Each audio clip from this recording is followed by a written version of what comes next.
السلام عليكم ورحمة الله وبركاته. ازيكم يا جماعة؟ عاملين ايه؟ يا جماعة الحقوني، انا خلاص مش عارفة اعمل ايه. انا خلاص اتجننت. انا ضفت الدقيق على اللحمة وما كنتش مصدقة النتيجة. من ربع كيلو لحمة بس عملت كيلو من الكفتة. يلا مع بعضنا كده خطوة بخطوة، وانا هقول لكم عملت كده ازاي. في الاول انا معايا ربع كيلو من اللحمة المفرومة. معايا بصل وفلفل وطماطم كمية كبيرة يعني. فرمتها زي ما انتوا شايفين في الكبة، وببتدي اصفيها زي كده. ما بصفيهاش خالص، بسيب فيها كمية من المية عشان تتعادل معانا مع الدقيق اللي احنا هنضيفه. بضيف البصل والطماطم والفلفل بعد ما صفيتهم شوية. بعد كده بضيف عليهم كيس من النشا، بضيف عليهم معلقة من السبع بهارات، بضيف عليهم كيس من بهارات الكفتة، بضيف عليهم معلقة من الملح، بضيف عليهم نص معلقة من البيكنج باودر عشان الكفتة متبقاش مكتومة معانا. بنزل بحزمة من الكزبرة.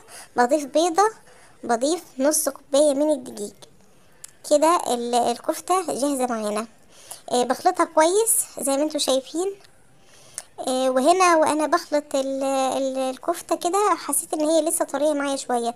ضفت عليها ربع كوباية تاني من الدقيق، وضفت عليها معلقة من البابريكا، وضفت عليها رشة من الفلفل الاسود. بعجنها كويس وبسيبها ترتاح على الأقل ساعة في التلاجة قبل التشكيل، قبل ما اصبعها.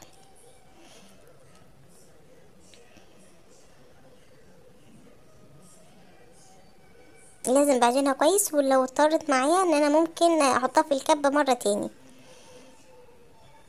دلوقتي هنعمل مع بعض سلطة الحاتي واطعم واسهل مية سلطة.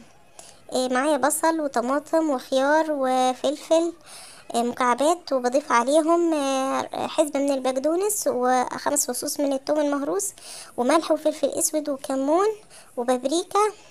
وبضيف عليهم هنا السر بقى بتاع المطاعم، طماطمايه معصورة في الكبة. بضيف عليها 3 كوبايات من المية الساقعة، ولو يستحب كمان لو في قطعة من التلج. بعصر ليمونة كاملة وبنزل عليها بمعلقتين كبار من الخل، وبقلب كده معايا سلطة وبسيبها نص ساعة في التلاجة. هعمل دلوقتي سلطة الطحينة.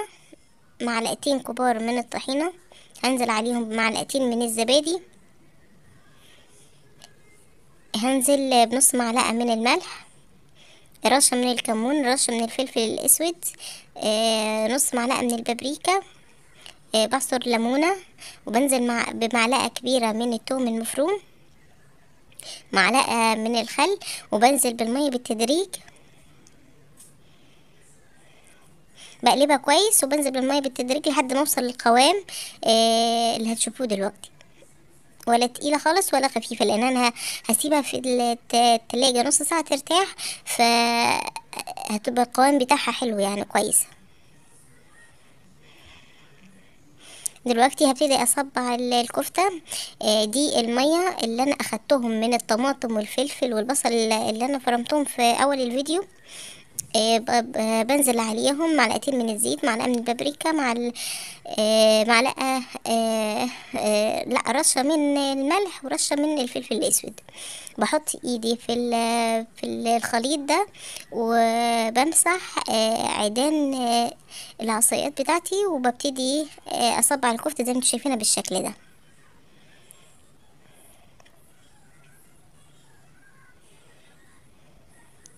سهل خالص، وبصراحة يا جماعة مكنتش متوقعة يعني وهتطلع بالطعم والجمال ده.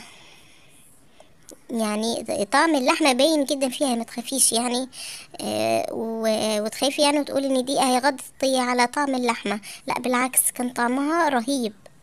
دلوقتي باجي الصوص اللي كان ده اللي كنا بنصبع بيه الكفتة. في نص تسوية ببتدي اطلع الكفتة زي كده وبدهن بيها، وبدخلها تكمل تسوية. شايفين معايا الكفتة بعد ما استوت؟ شايفين الطراوة بتاعتها ازاي وكويسة خالص، وعملت معايا كمية يعني. ما تنسيش اللايك يا قمر، وكومنت جميل كده زيك تدعميني بيه، وصلي على الرسول عليه افضل الصلاة والسلام. تحفة خالص. بتمنى تجربوا الوصفة دي وتكتبوا لي بقى التجارب بتاعتكم، وان شاء الله تعجبكم. شايفين؟ خطيرة، طعم واللون والشكل خطيرة. هنا صوص الطحينة زي ما قلت لكم لما قعدت معايا في التلاجة اتمسكت اكتر.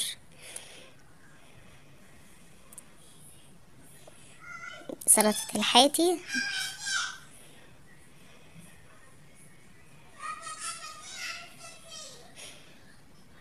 دي مية السلطة او ويسك الغلابة زي ما بيقولوا.